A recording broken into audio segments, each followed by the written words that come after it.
Vols are back. Can't kill it. Can't kill it.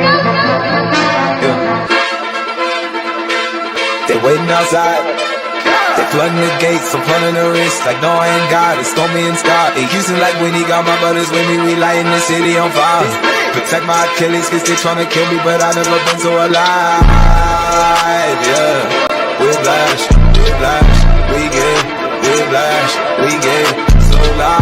Whiplash, whiplash, whiplash, all night. We lit, we get whiplash, all night, all night, all night.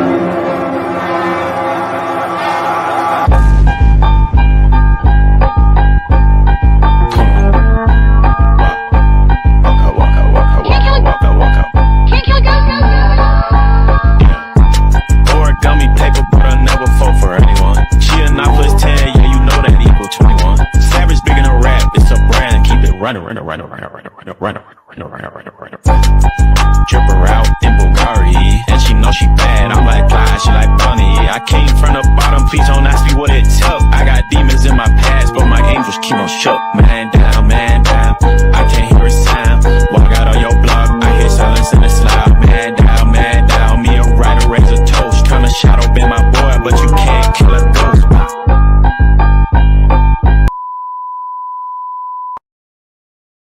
Let's Peanut.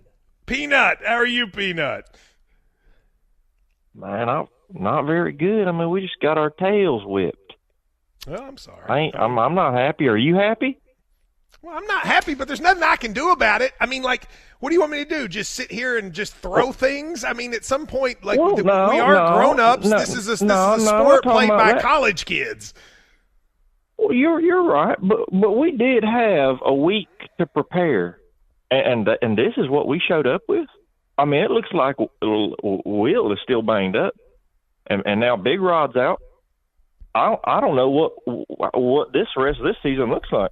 If Chris Rodriguez is out, and we don't know that he's out, but if he is out, then I am much more pessimistic about the rest of the year. I think it will be. I still think they can beat Missouri and Louisville and Vandy without him, but it becomes a much like Missouri and Louisville become losable games if you do not have Chris Rodriguez and DeAndre Square.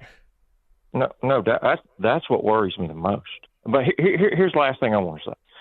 I want Coach Stoops to address this fan base and just look at the camera and say, fellas, it's time. Pick up your shovel and get back to the coal mines, baby. Go Big Orange. You're nothing. I appreciate the call. Yeah.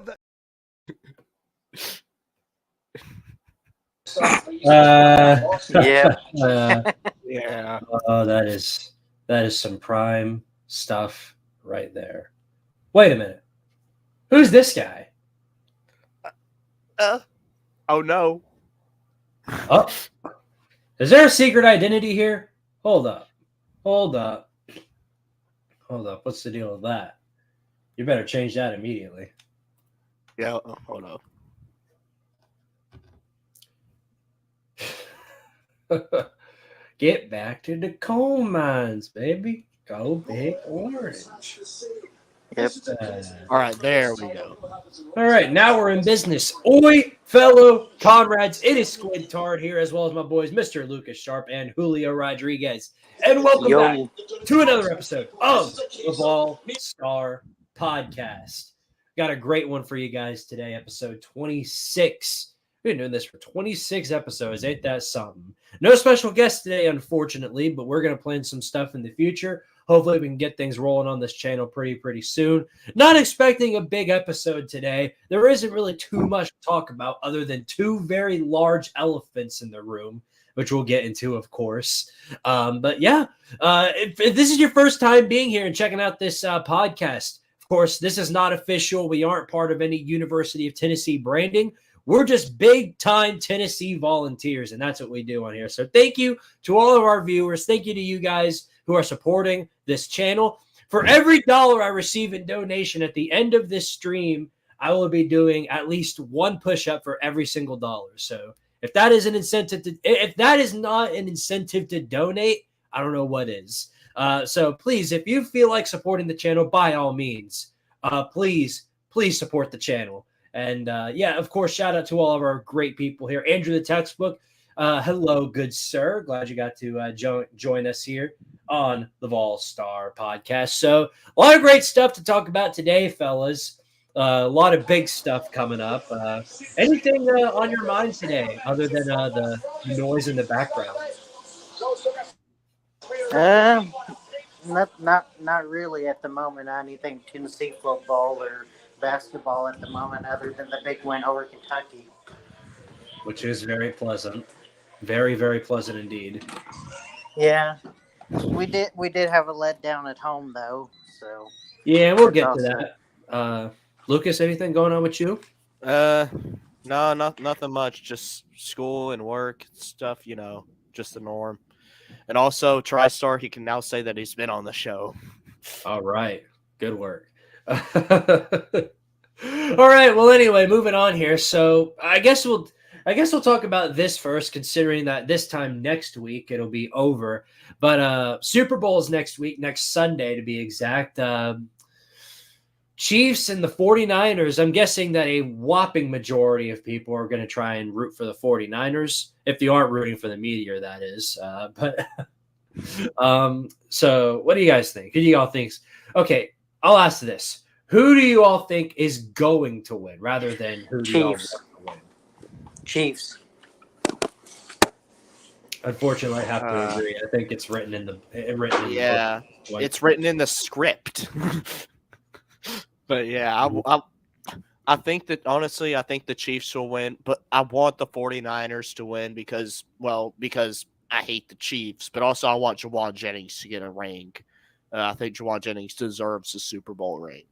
That would be pretty awesome for him to have. Yeah, going for a second Super Bowl ring.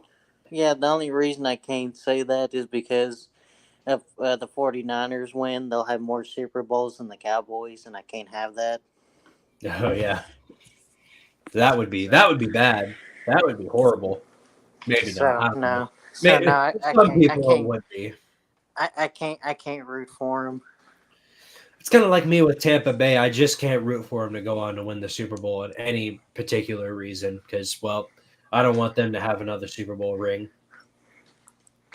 Yeah, I don't. Yeah, it's the same way I am with the 49ers. As much as I love Juwan Jennings, I just can't. Right. I feel that. I mean, I'll love for Juwan Jennings to go out there and ball out. Hopefully he wins player of the game. Who knows? He's had a couple of big-time ball outs, though. So we'll see if maybe he can get another one in the big show. But we're bound to find that one out for sure. Any other predictions you guys got for the Super Bowl? I can't really think of any other than, of course, Chiefs win. Probably Patrick Mahomes, Super Bowl MVP. Mm-hmm. What about the halftime show? What do y'all think about that? Well, I think isn't it Usher that's performing? I think so. I didn't know who was performing. I thought it might have been Taylor Swift. She might find a way to perform. Yeah, I saw where SpongeBob was going to do the Sweet Victory thing, but about half a decade too late. But yeah. Oh well, better late than never, I guess. Oh yeah. Also, this has nothing to do with anything, but I accidentally burned myself cooking some sausage this morning. What a way to go out, huh? Yeah, I burned like my forearm or whatever. I put the sausage down, and of course it splashed back or whatever. So, and I was like, oh god. So I got hot grease on it. It was horrible. Yeah, it happens. I feel that. When I was in middle school, I thought it was a great idea to stick my head in the oven while it was running. And that's why my chin, that's what happened to my chin. Anyway, Andrew the Textbook says, I'm rooting for the 49ers because they have Deebo Samuel. I'll go out and give the 49ers the benefit of the doubt and say they win. And then Mahomes is Brady 2.0, so we'll see how it plays out. But I've seen how this story goes, and unfortunately, it doesn't look like we're getting a storybook ending. Or maybe we will. I don't know. Not too much to talk about with the Super Bowl coming up, other than what we've already talked about. So, take from it what you will. All right. Well, now to get to what everybody's been waiting for. This is some crazy news that broke out. In fact, this broke out the day after we finished the last episode of the podcast. The NCAA is going after Tennessee again.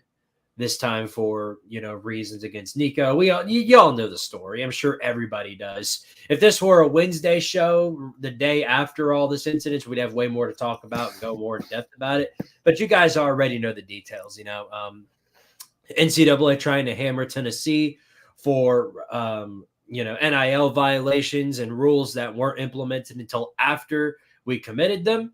So it's just an unfair ordeal going along. And so Tennessee, along with Donde Plowman, our chancellor of the university, and of course some, several other high-ranking members of the Tennessee government and athletics department have gone against the NCAA and are ready to go to court, with the official court date being the 13th. So we'll have another show to talk about this before it actually happens. What's y'all's initial take on it? I want to hear it.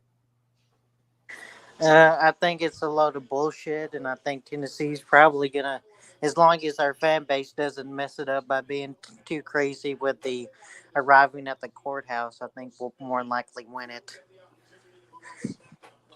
Yeah, probably. Yeah, Lucas. Yeah, I would say that Tennessee's probably, I would think, is going to win the court case. There's a lot of course, higher members that are with us right now, like Bill Lee, of course, the governor, and then even Glenn Jacobs, the Knox County mayor, who of course, was known as WWE wrestler Kane. Mm-hmm. I'm hoping that Kane goes in there with like an orange mask, and he literally takes like the head of the NCAA and he choke slams him through a table. That sure would be something to witness. I'll say that much. I may or may not be supporting that. I don't incite violence on here. We don't do that, but in some cases I don't condone it either. But it do be like that sometimes. But yeah, the whole ordeal is a bunch of BS. They're trying to get at. This is basically the last hurrah by the NCAA saying, we still have the power, the ultimate power over blah blah blah blah blah. They went after Florida earlier, about a month ago. Went after Florida State for violations. And if I'm a Florida fan, I get it. People are looking at this and it's the big funny, Florida, Tennessee getting in big trouble and I hope they get the death penalty and all that. Georgia fans, Bama fans, there's some South Carolina and Kentucky fans who are doing this. And if y'all had any sense, you'd agree with, okay, let me start with, you'd agree with us, because think about it this way, and I've heard this analogy. In fact, Josh Pate used this exact same analogy on his show, and I'm going to use it here. The coyote gets the neighbor's cat, and you're like, oh, well, I hate the neighbor's cat anyway, so how does this affect me? Well, just you wait until the coyote goes after your cat. If you're a Georgia fan or a Bama fan or anybody else, and you think that the NCAA, the way that they're going, isn't eventually going to go after you, then you're just completely just blind to the situation at hand, completely inept to what's going on. So, I'm glad. Okay. So I'm sort of glad this is happening. Of course, I'm glad Tennessee's standing up for themselves, not letting them get pushed around by the NCAA.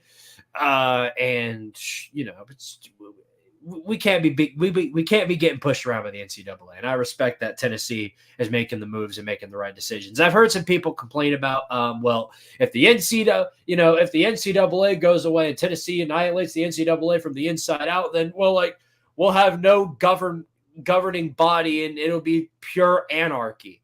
I don't disagree with that. I think if, this does play out like I think it will, we could see a decline in the overall, productivity, the overall system of college football. And I don't like that either. But I also don't like getting bullied by an organization who just picks and chooses whoever they want to punish. So And the biggest thing about this is Tennessee, they're with the NCAA going after the NCAA is going to be forced. You guys know it. If you guys know anything about law, then you know that the NCAA in Tennessee is going to go through a discovery period, meaning that every single thing that the NCAA is doing, whether it's documents, texts, messages, anything related to the case at hand, it's all going to be revealed for everyone to see. So there is possibly, what I would guess, some very shady things that the NCAA has been trying to hide. And once that gets out, they could be in a big world of hurt. So, well, see, here's the thing: how a lot of people usually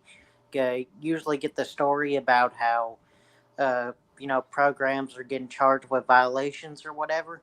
There's only two ways they can come about that information, because the NCAA is not supposed to, let people know ahead of time.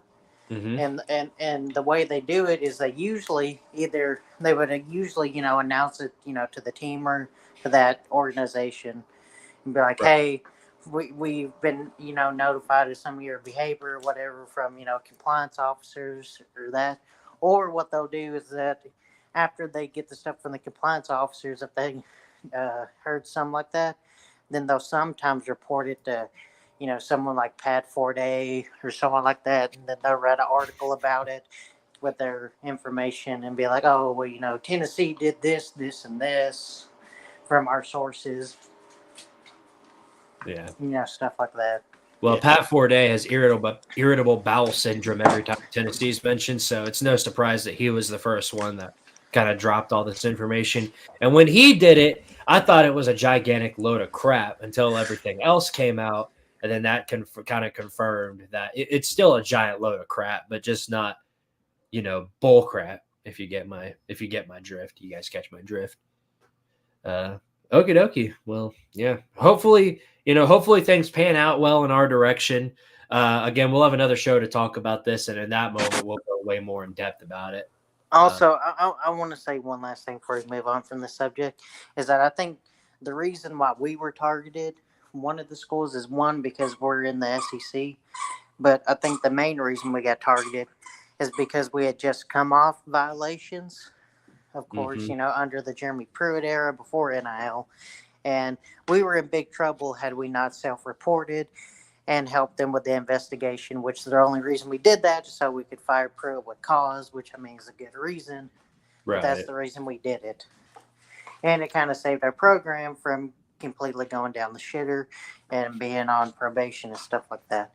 Mm-hmm. But anyway, I think the reason the reason they targeted us is because after we rolled over for them the last time, I guess they thought, well, fuck, okay, we can do this again, and they're just going to roll over. Well, we're already in probation. It's a 5-year probation period, lost a bunch of scholarships, the whole ordeal. So the fact that we're in probation, now the NCAA thinks that we're doing something wrong again, and specifically just us. This is just a whole shady thing going on here, and whatever's at hand here, I'm hoping it all will get revealed. The truth, but eventually will get revealed, and we'll find out a lot of things. Which I haven't understood how they hadn't gone after Florida, which I think they are.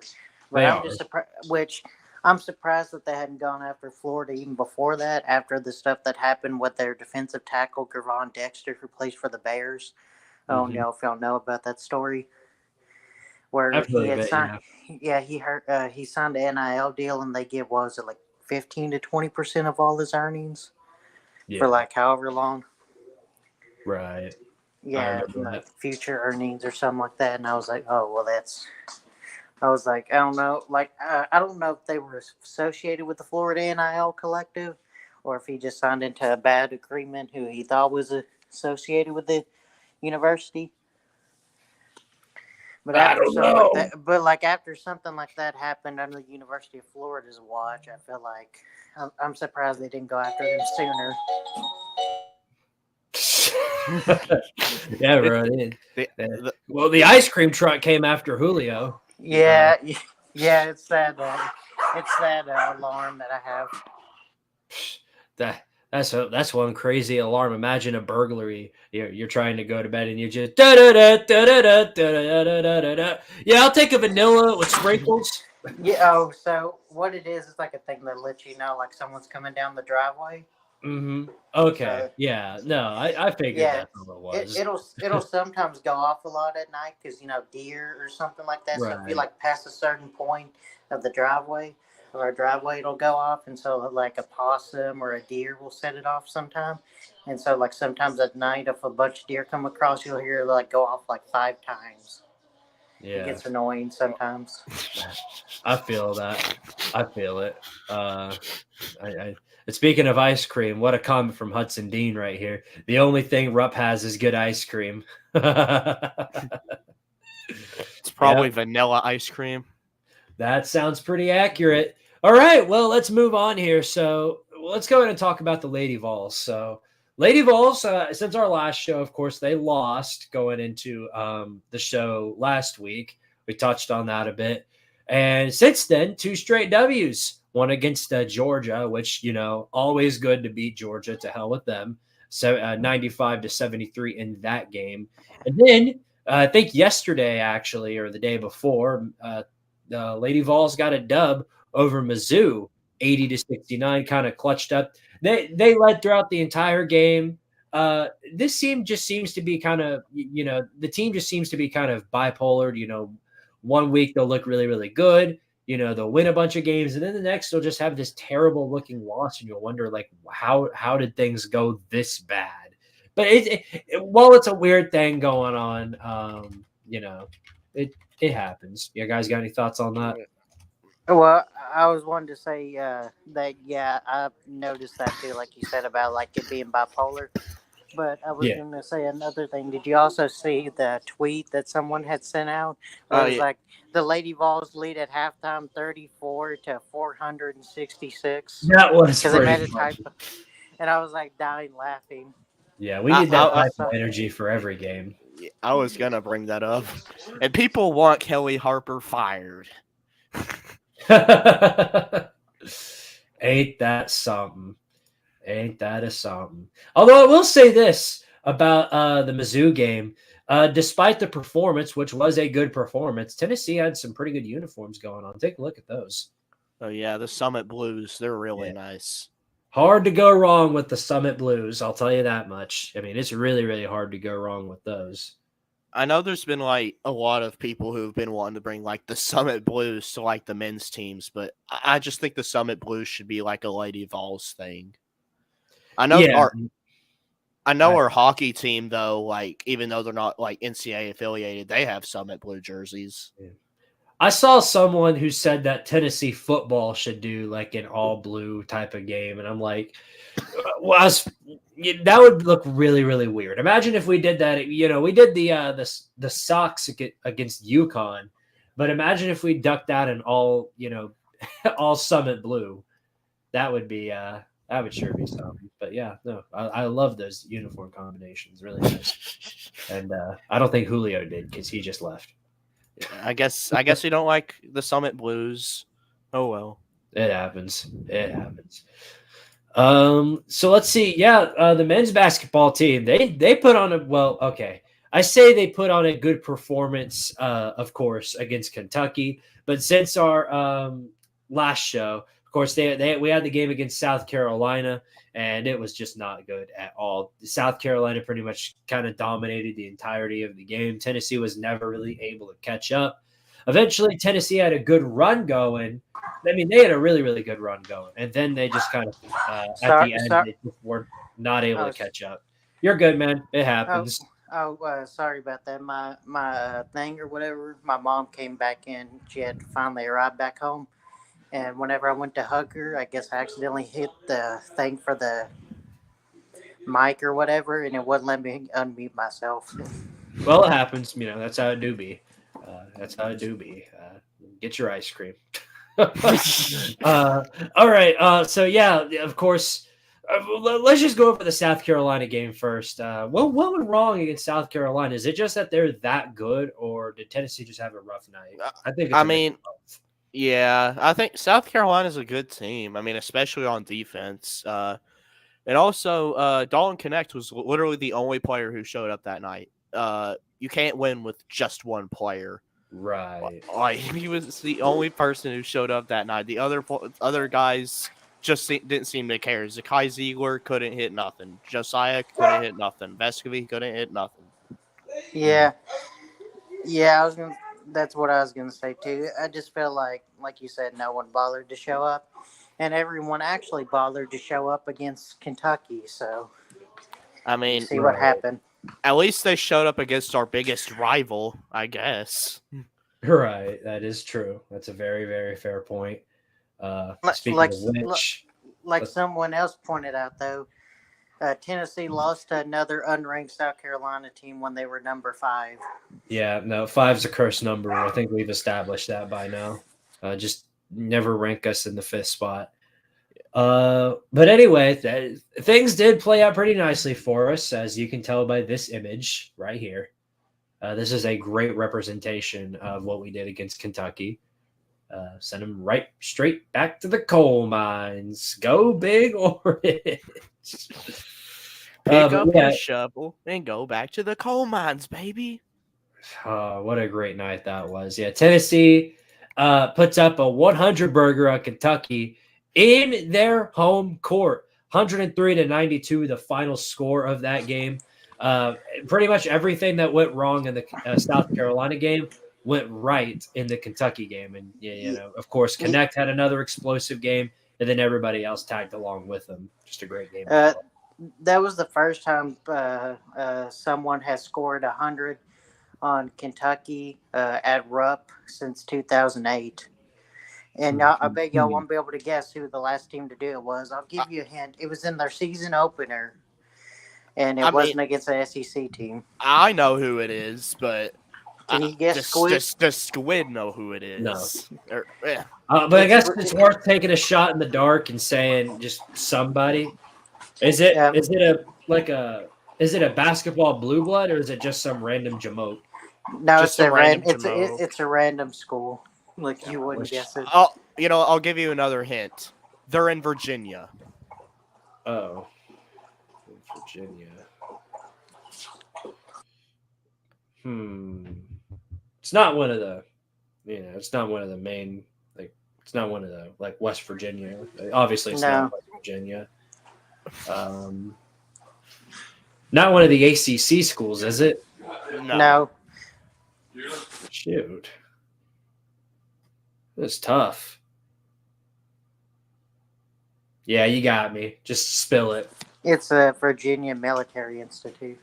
I was never gonna get that. Yeah, or VMI. Yeah. Right. Yeah, no, I was never gonna get that. Honestly, I forgot they existed. So take from that. Hey, Ben Wallace went to school there. Oh, okay. But anyway, any other thoughts on that game and going forward with the season? Because that was a season-defining win right there against Kentucky, I think. Yeah, I know after that win, even with our loss to South Carolina, Joe Lenardi, he said that he thinks that Tennessee should be a 1 seed, which I find is kind of crazy, even with our loss to South Carolina, which, it's not – South Carolina, it's not a bad loss, but, of course, I don't know. Just really wish we would have eaten South Carolina. And in the Kentucky game, man, it seems like everybody showed up for that game. Everybody had a good game. And what's funny is that Kentucky fans, literally, they considered holding Dalton Connect to 16 points. They considered it stopping him. Bro, you didn't stop him. He got 16 points. Yeah, I guess you slowed him down, but in the process, made sure to speed everybody else up. Yeah. They watched that South Carolina footage and then they thought, yep. If we stop him, everything else just crumbles. Yeah, Kentucky's defense this year is awful. Yeah, that's the other thing I was gonna say. Their defense though is awful. So. Right. So it's definitely not a. I know they're usually not known for their defense, but. Heck, they're usually at least semi-competent. They're not a Rick Barnes or a Tony Bennett level defense, but they're still using Right. a respectable team. Right. So, it's always nice to beat Kentucky, though. By this time next week, we'll have 2 more games under the belt, LSU and Texas A&M. That went on the A&M game specifically on the road. So I'm looking forward to seeing how those 2 pan out. Tennessee should win both of those games, but, we'll see. We'll see if Tennessee can hold on and get that job done. We're bound to find out. I mean, I would think so against LSU because LSU, man, they're bad this year. Yeah, no, you lose to LSU at home, and there's a lot of concerns. A lot of concerns. What are they, 12-9? Yeah, LSU's bad. Yeah. I mean, They're not the worst, but they're definitely not the best. Yeah, they're not the worst, but they're still bad. But I mean, A&M, I guess I can. If we lost to them, I wouldn't be totally mad. I mean, A&M's a solid team, right? So, I mean, plus, what's A&M's coach's name? I forgot. Hey, Julio, what's the head coach's name for Texas A&M? I don't remember off the top of my head. I can't remember. Oh man, but I just remember like he was like a good coach, and I remember like a few seasons ago, I know A&M like got screwed out of the NCAA tournament because they took on Tennessee, and even when we beat them, I was like, you better not screw A&M. They are a good team. Don't screw them out of the tournament. And then come when the selection show came, they screwed A&M. Oh yeah, big time. I remember that. They screwed us too. We were like 3rd, but then again, we also lost in the round of 32 for whatever reason. Yeah. So take from that what you will. All right. Well, I told you guys tonight was going to be a short show, I'm pretty sure. So we're about to wrap things up already. There isn't really much else to talk about until next week. So we'll see how it plans out. Hopefully basketball does pretty good. Hopefully the Lady Vols do pretty good. And hopefully the 49ers do pretty good. So. Yeah. And also, baseball season's coming up. That's like right. 10 more days. All right. Well, definitely next week we'll have some baseball talk for sure. Yeah, hopefully, man. Okie dokie. Well, that's going to wrap it up over here at the Vol-Star Podcast. You guys got any finalizing words before we shut her down? Back to the coal mines. Yeah. That is definitely true. Okie dokie. Well, I'll see you guys next time. Of course, shout out to my boys, Mr. Lucas Sharp and Julio Rodriguez. If you haven't already, make sure to follow them on Twitter. They're great Vol-Star podcast people. They do a lot on Twitter. Yeah. Well, I would say don't follow me on Twitter at the moment unless you want to see me rant about Cody Rhodes. So in other words, follow him. Ranting is entertaining. Yeah, if you're a WWE fan, make sure you follow this guy. That's exactly right. Well, until next time, fellas, thank you guys again for watching. Give us a like, sub up to Squidtard Sports if you haven't already. We're almost to 1,000 on this channel and almost to 5,000 over on the main channel. I've got something great for when we hit 5K, so do sub up over there on the main channels. Of course, this channel is Squidtard Sports. Go sub up to Squidtard. It's pretty easy to follow. But anyway, we'll see you guys next time. As always, thank you again for watching. And as always, power to Tardaria. And more importantly over here, go Vols, baby. Woo! And hopefully Julio gets his ice cream. Yep.